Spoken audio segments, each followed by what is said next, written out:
What's up, guys? Welcome to Daily Dose of Reddit. This is your host, Zach, and today's subreddit is r/EntitledPeople. This story's called Entitled Sister-in-Law Leaves Her Kid with Me for 2 hours. Almost makes me late for work. So I woke up around 8:50 a.m. Pacific Standard Time this morning. My sister-in-law, June 27th, just kidding, 27-year-old June, tells me that she has to go to the courthouse to drop off court papers. She asked if I could watch her son and our new puppy for a few minutes. I told her I have to be at work by 2 p.m. Pacific Standard Time, but yes, I'd be willing to. So the morning continues on, and it's 10:10 a.m. Pacific Standard Time. My nephew is in school, and June tells me she's leaving. I thought she would be gone for about 30 minutes to an hour. I sit in the living room and watch YouTube on my phone. An hour passes. She's still not home, and her son just ended school. He goes to play in my room, and I talk on the phone with my boyfriend. I figured the courthouse in our area is pretty far, so I thought she would be on her way home. I have to start getting ready for work at 12:45. I gotta stop at 12:45, so I can start walking at 1 and be there at 1:30 p.m. I already want to quit this job and work my other one, but that is a story for a different time. It's now noon, and my nephew asked to call his mom. The conversation went like this. "Where are you, Mama? I'm on my way home now. Why are you taking so long? I had a few errands to run." I felt my eyes widen at that comment. She went to run errands knowing I had to work soon. It's almost 1 p.m. now, and she hasn't come back yet. My nephew is screaming and not listening to me at all, and the puppy is no better. She better give me a ride to work for this. She could have told me she was gonna run other errands. Thanks for letting me vent. So she came back at 1:40 p.m. Pacific Standard Time, and I showed up to work early. But I had forgotten to turn off the laptop she was letting me borrow, so she went into my room for whatever reason, saw that it was on, and took it out of my room and said I wasn't getting it back because it's the third time I've left it on, and she's told me about this before. I left it on because I thought it would be a few minutes, then I could watch it again. I don't have cable, so I use the computer to watch TV. She said that because it wasn't the first time she told me about it, I wasn't getting it back. God, I can't wait till they move out. What's the big deal if you leave the laptop on? Am I just stupid? I don't get it. But anyway, seems like these sisters bicker a lot. But what's new? Alright, this story's called Entitled Driver Wrecks His Brand New Dodge Charger, Injures and Then Blames Me, a Pedestrian, for his wreck. Hey everybody, this is my first post on here. I'm on mobile, so forgive me for any format errors. Also, profanity in the story is censored. So, backstory. I work for a subcontracting company that does really niche IT work for various municipal governments, and my truck is loaded with equipment for computer repair and road work. Like I said, it's niche, but this becomes important later. As such, I currently have a 2-hour commute, and while I do use the interstate during the day, I usually head home closer to midnight and prefer to take state highways and back roads due to lower speed limits. So now for the cast. We have me, Brad, the entitled driver, Renee, my fiance and coworker, nice girlfriend, Brad's female companion, Chad, Brad's absolutely chill father. Now for the story. So as Renee and I were driving home tonight, we had noticed that a large rotted poplar tree had become uprooted and fallen into the road, covering both lanes. Normally, I would have called the local officials and then either waited for the tree to be removed or simply wait for them to arrive and then take a different route. Unfortunately, I had no cell reception in this area, and rerouting would have added an extra hour to my already long commute. As such, I figured I'd try to use my demolition hammer, the best thing available to me,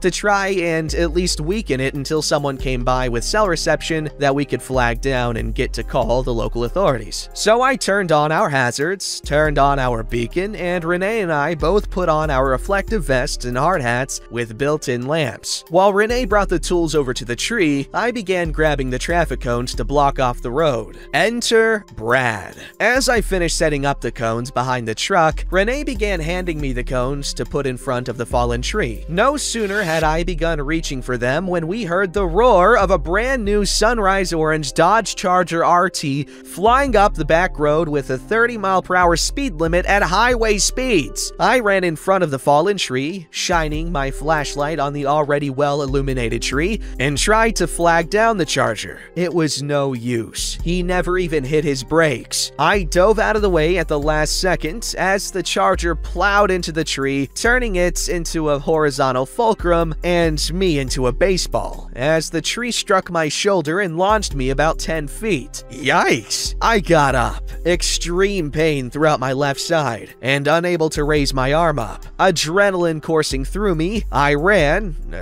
hobbled quickly, to the remains of the poor obliterated Charger, now smoking and leaking fluids all over the road. Miraculously, Brad and nice girlfriend, both about my age, early 20s, got out and were completely unharmed, though understandably shaken. Renee, who miraculously found the one spot with coverage, called emergency services, and nice girlfriend called Chad. That's when I heard it. "Oh God, my car! How could this happen? Why does this always happen to me? What? And that was when he looked at me, looked at the clearly uprooted tree, and proceeded to have a unique reaction. One that I never really thought ever happened. One that sounded like...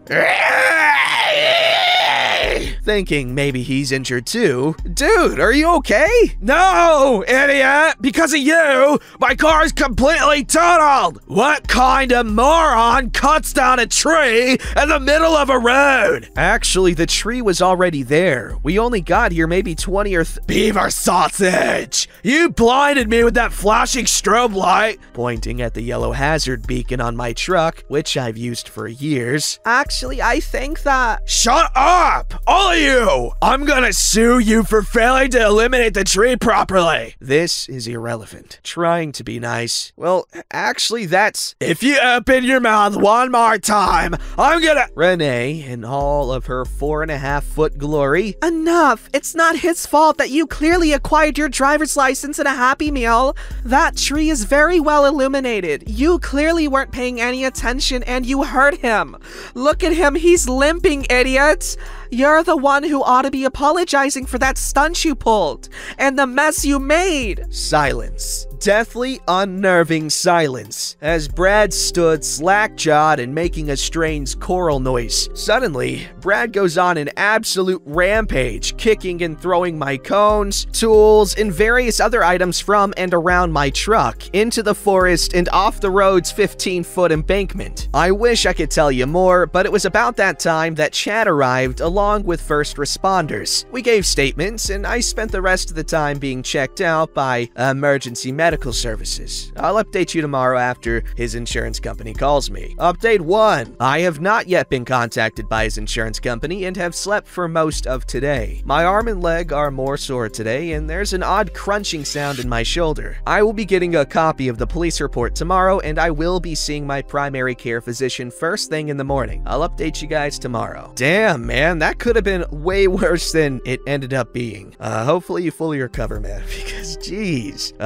You know, movies make injuries like that seem so trivial. They just get up and keep going like it's nothing, and they don't, maybe just some light bruising. But damn, being whacked by a tree and being freaking flown 10 feet, damn, wild stuff. This story's called Female Classmate Pops Off at Me for Telling Her That We Were Not Going to Continue Doing Her Part of a Project. For some context, my science teacher gave us a project where we have to plan a green city. Now, me and my friend, who I'm gonna refer to as Jonah, has been put in a group with your typical football player and hot Cheeto girl, who are both entitled. Football boy. Entitled girl. Now, for the story of what happened today. Today was rough for me, and it being Monday after Thanksgiving break, I was pretty exhausted since Jonah and myself had to do most of the project planning ourselves over the break, while football boy and entitled girl both were posting on their Instagram and Snapchat about their break.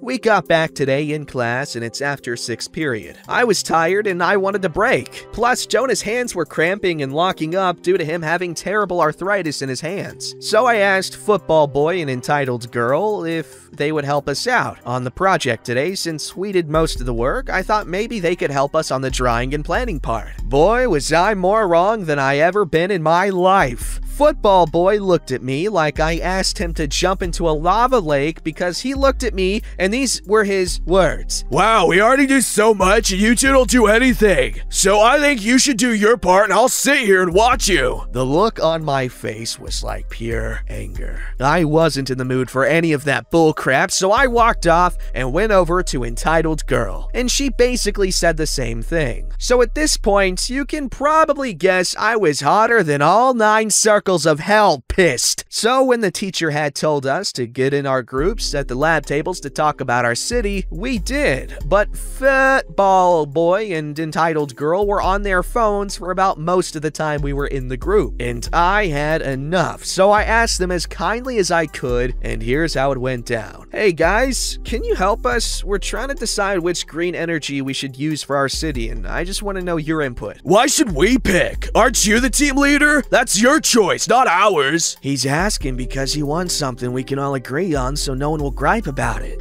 Well, he's still the leader and he hasn't done any work, so let this be his only thing we do. Beaver sausage, because we both spent at least 30 minutes a day during our Thanksgiving break to finish both of your parts of the project, and ever since we started, you two haven't done anything besides being on your phones the entire time. Yeah, so? So, the point is that this is a group project, not a 2-person project. I need you guys to at least help with the drawing, because Jonah's arthritis is flaring up again, and it hurts him to use his hands at the moment. Only old people get arthritis, and Jonah isn't old. Now he can quit faking. He's basically being lazy. I'm basically through at this point. No, he isn't! He's been having it since I met him! Wow, sensitive much? I bet this is why you don't have a girlfriend. How do relationships and projects even mix? No, Entitled Girl. He's one of those weirdo kids who would screw an anime body pillow. Those have nothing to do with our project! You two haven't done anything since we were assigned this, and I don't care if you two get mad, but unless you do some big part of this project, forget getting any credit for it. And knowing you two need this grade as much as I do, I suggest you get over your freaking selves and do something, please! So to make the end short and sweet, Facebook...